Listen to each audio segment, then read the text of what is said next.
সফলতাকে না চায়, সফলতার আকাঙ্ক্ষা মানুষের সার্বজনীন প্রত্যাশার একটি।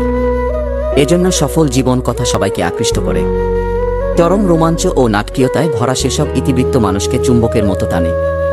শূন্য থেকে কোটিপতি হওয়া এমন সফল মানুষের আখ্যান রূপকথার মতো কোটি কোটি মানুষকে আকৃষ্ট করে।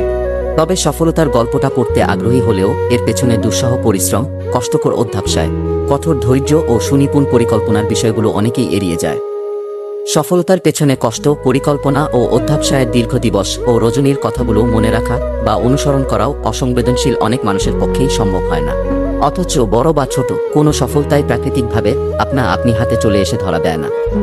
পৃথিবীর বিখ্যাত সফলতম মানুষ থেকে শুরু করে আমাদের চারপাশের প্রাত্যহিক জীবনের সফল মানুষদের দিকে গভীরভাবে তাকালে তাদের সংগ্রামের সেসব বহুমাত্রিক চিত্র উদ্ভাসিত হয়। এজন্যই বলা হয় ধাপ্পাবাজি।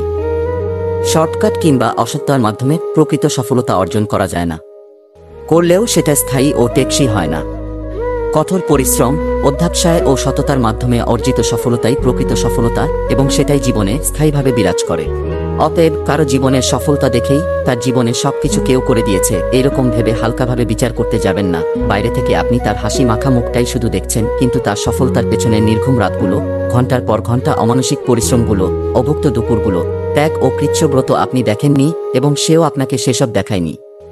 আসলে দেখানোর মতো আপন ও নির্ভরযোগ্য আপনাকে সে মনেই করেনি, কিংবা আপনিও গভীর অনুভূতিপ্রবণ মনের চোখে সেসব দেখতে পারেননি। কারণ মানুষের সংগ্রাম ও অর্জন, সফলতা ও অধ্যবসায়ের সুদীর্ঘ ও সুগভীর অধ্যায়গুলো দেখার ও অনুভব করার মতো উচ্চতর মানসিক যোগ্যতা আর স্পর্শকাতর অনুভূতি সবার থাকে না।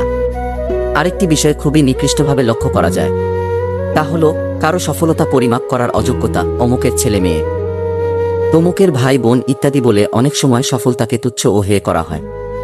আসলে এটা অযোগ্যদের হীন মনোবৃত্তি। মানুষ প্রাকৃতিকভাবেই কারো ছেলে মেয়ে বা ভাই বোন হবেই। তবে নিজের যোগ্যতা না থাকলে কেউই কখনো সফল হয় না।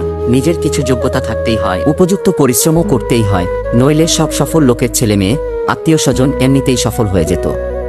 কিন্তু বাস্তবে তা হয় না। ফলে কাউকে নিয়ে আপনি সমালোচনা করে একই সাথে নিজের নিচু মনের পরিচয় দিচ্ছেন এবং নিজের অমূল্য সময় নষ্ট করছেন।